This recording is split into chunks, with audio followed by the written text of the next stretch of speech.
Episode की शुरुआत में दिखाया जाता है स्वांग रोते रोते अपने माता पिता से बोलती है कि मैं उस प्रिंस से शादी नहीं कर सकती, मैं उसे बिल्कुल पसंद नहीं करती। स्वयं की मॉम बोलती है कि darling, house of garden counselling के रिश्ते लंबे समय से उनके साथ अच्छे नहीं हैं। हमने अगर स्वयं की शादी उससे की तो उसकी जिंदगी बर्बाद हो जाएगी। उसके पिता बोलते हैं कि तुम बात की गहराई को समझो और बोलते हैं कि ये शादी खुद किंग ने अरेंज की है, मैं कैसे मना कर सकता हूँ। स्वयं रोते हुए बोलती है कि पापा, आपने वादा किया था कि मैं अपना पति खुद चुन सकती हूँ। और बोलती है कि मैं कभी उस प्रिंस से नहीं मिली, शादी करने से अच्छा है कि मैं मर ही जाऊं। तभी उसकी मॉम उसके पास आती है और बोलती है कि स्वयं ऐसा मत बोलो और रोना बंद करो बेटा, तक मैं जिंदा हूँ तब तक मैं तुम्हें कुछ नहीं होने दूंगी। और वो अपने पति से बोलती है कि इसके अलावा कोई और उपाय नहीं है। उसके पति बोलते हैं कि और कोई चारा नहीं दिख रहा है, इसे उससे शादी करनी ही पड़ेगी। अगर हमने शादी के लिए मना किया तो हमारा पूरा हाउस ऑफ गार्डन काउंसलिंग भगवान को प्यारा हो जाएगा। पापा बोलते हैं कि स्वयं अब तुम बड़ी हो गई हो, ये तुम्हें हमारे लिए करना ही होगा, फिर चाहे कुछ भी हो जाए। स्वयं अपने पापा का पैर पकड़कर बोलती है कि पापा प्लीज, मैं उस नल्ले से शादी नहीं कर सकती। रोते रोते बोलती है कि पापा, मैं तुम्हारी इकलौती बेटी हूँ, तुम मेरे साथ ऐसा नहीं कर सकते। अगर मैं यहाँ नहीं रही तो आपका ख्याल कौन रखेगा और आपको प्यार कौन करेगा। उसकी मॉम बोलती है कि ये हमारी इकलौती बेटी है। तभी उसके पिता बोलते हैं कि तुम स्प्लिट क्राउड माउंटेन वाली बेटी की बात कर रही हो, इसकी सजा हमारे पूरे खानदान को भुगतनी होगी। और बोलते हैं कि ऐसा नहीं चलेगा, मैं किंग से झूठ नहीं बोलना चाहता। सीन चेंज होता है और शादी का सीन दिखाया जाता है। तभी उसकी मॉम सोचती है कि वैसे भी हम झूठ थोड़ी बोल रहे हैं, उन्होंने किंग से हमारी बड़ी बेटी की शादी को अरेंज किया है। युनशी हमारी बड़ी बेटी है, अगर इतना काफी नहीं हुआ तो हम उन दोनों की पहचान बदल देंगे। वो दोनों ही हमारी बेटी है, कोई भी फर्क नहीं बता पाएगा। उसके पिता ये बात सुनकर शादी के लिए तैयार हो जाते हैं कि ये कितने लंबे समय तक चलेगा ये सोचना पड़ेगा। तभी स्वयं बोलती है कि मैं इनकी इकलौती बेटी नहीं हूँ, ये कि मेरी एक और बहन है, मुझे तो पता ही नहीं था। वैसे भी वो मंदबुद्धि इस जायदाद से बेदखल है। वो बोलती है कि वो मेरे किसी काम तो आई। तभी युनशी का सीन दिखाया जाता है, उसे गर्मी लगती है और वो अपना घुंघटे को हटा देती है। तभी दादी माँ बोलती है कि बेटा ऐसा नहीं करते, ये गलत है। युनशी बोलती है कि दादी माँ मुझे बाहर देखने तो दो। दादी बोलती है कि सच में माय लेडी, आपको बाहर क्या देखना है। युनशी बोलती है कि दादी माँ ये एक सीक्रेट है। युनशी और प्रिंस की शादी हो जाती है। युनशी कमरे में वेट कर रही होती है और बोलती है कि ये शादी करना कितना बड़ा सरदर्द है। और बोलती है कि पता नहीं झक मारने के लिए इतना इंतजार करवा रहा है। और बोलती है कि शाम हो गई है, मैंने अभी तक आराम नहीं किया है। तभी वो तेज आवाज में बोलती है कि मुझे कब तक ऐसे ही बैठा रहना पड़ेगा। तभी जो बाहर ड्यूटी दे रहे होते हैं वो बोलते हैं, माय लेडी प्लीज आप अपनी वाइफ की ड्यूटी में ज्यादा जल्दबाजी मत कीजिए। युनशी बोलती है कि इसका क्या मतलब होता है। तभी एक लड़की बोलती है कि सब्र करो, आपको पता चल जाएगा। पहरा दे रहे होते हैं, वो आपस में बातें करते हैं कि और औरतों के मुकाबले प्रिंस एक अच्छे तलवारबाज हैं और रात को तलवारबाजी में मास्टर करें। युनशी ये बातें सुन लेती है और बोलती है कि क्या बात कर रहे हैं, प्रिंस रात को भी तलवारबाजी करते हैं। जो बाहर पहरा दे रहे होते हैं वो बोलते हैं, नहीं नहीं हाइनेस, वे अभी नहा रहे हैं। युनशी बोलती है तो उसने अपनी प्रैक्टिस खत्म कर ली है। और हंसी मजाक में बोलते हैं कि उनका निकनेम है रात का घोड़ा। तभी जो लड़की पहरा दे रही होती है वो उसकी मुक्का मारती है और बोलती है कि तुम अपनी जुबान संभाल कर बात करो, तुम्हें मरना है क्या। तभी युनशी को अचानक से याद आता है और वो बोलती है कि मैं शादी का ये वाला पार्ट कैसे भूल सकती।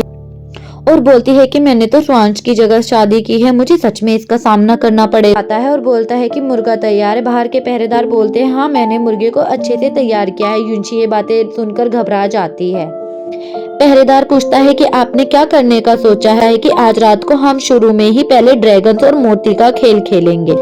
युनशी ये सुनकर छुपने की कोशिश करती है और वो एक टेबल के नीचे छुप जाती है। इसकी बातें सुनकर युनशी बोलती है कि साला हब्सी कहीं का, अगर उसने मुझे छुआ भी तो मैं उसे जिंदा गाड़ दूंगी। बोलता है कि आखिरकार मैं इस चिकन के साथ में एक स्वादिष्ट सूप बनाऊंगा। युनशी ये बात सुनकर टेबल के बाहर से झांकती है तो प्रिंस रूम के अंदर आ जाते। प्रिंस बोलते हैं कि मैं तुम्हें कुछ बताने के लिए आया हूँ। वो बोलता है कि अगर राजा का हुक्म ना होता तो मैं यहाँ पर पैर भी नहीं रखता। आउटेन साला हराम का पिल्ला, उसे क्या लगता है वो मुझे मजबूर कर सकेगा सिर्फ सपने।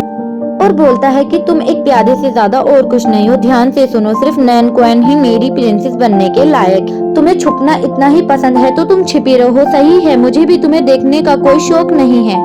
और वहाँ से चला जाता है और बोलता है कि उसकी मेड को भेजो, वो इसकी मदद करेगी। और बोलता है कि उसे दूसरी जगह भेजो। उसके पहरेदार लड़की के पास आते हैं और बोलते हैं कि आप चिंता मत करो माय लेडी। बोलते हैं कि हाइनेस जरूर उन्होंने आज पूरी बोतल पी ली होगी। युनशी बोलती है कि उसने क्या कहा, उसने मुझे सिर्फ एक प्यादा बताया है कि मैं बहुत ज्यादा खुश हूँ। खुशी में वो डांस करने लगती है और बोलती है कि मुझे अब घोचू राजा को खुश करने की जरूरत नहीं है और मुझे चिंता भी नहीं करनी। इस बात मॉम मैं बहुत ज्यादा खुश हूँ, अब मैं इस घटिया जगह को छोड़ सकती हूँ। ये सब देखकर पहरेदार बोलते हैं कि शायद ये बावली हो गई है इस सदमे से, और वो दोनों बोलते हैं कि हाइनेस हम अभी आते हैं, और वो वहाँ से चले जाते हैं। युनशी बोलती है कि मुझे लगा था कि मैं यहाँ पर बहुत ज्यादा बुरी तरीके से फंस जाऊंगी। मैंने कभी सोचा नहीं था कि मेरी इतनी खुली हुई किस्मत होगी कि मुझे इतना अच्छा मौका मिल जाएगा। जब तक मैं अपने ग्रैंड काउंसलिंग के घर में नहीं हूँ मैं तो मौज में हूँ। कि महल में जाते हुए बोलती है कि स्प्लिट क्लाउड माउंटेन जितनी ज्यादा अच्छी तो नहीं है, पर मैं इसे 10 पॉइंट तो दे ही सकती हूँ।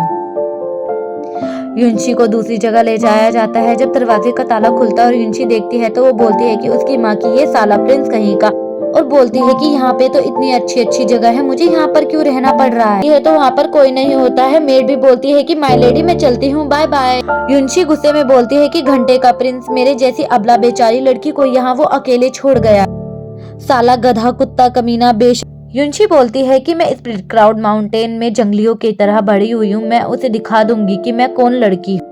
देखो मैं इस जगह को एक झटके में कैसे साफ करती हूँ। वो एक टेबल को उठाने की कोशिश करती है पर उठा नहीं पाती और बोलती है कि हाय रामा, ये कैसे शर्मनाक तरीका, मैं ये अकेले नहीं कर पाऊंगी, मेरे पास अब कोई और चारा नहीं है, मुझे लगता है अपने सर्वेंट को बुलाना ही पड़ेगा।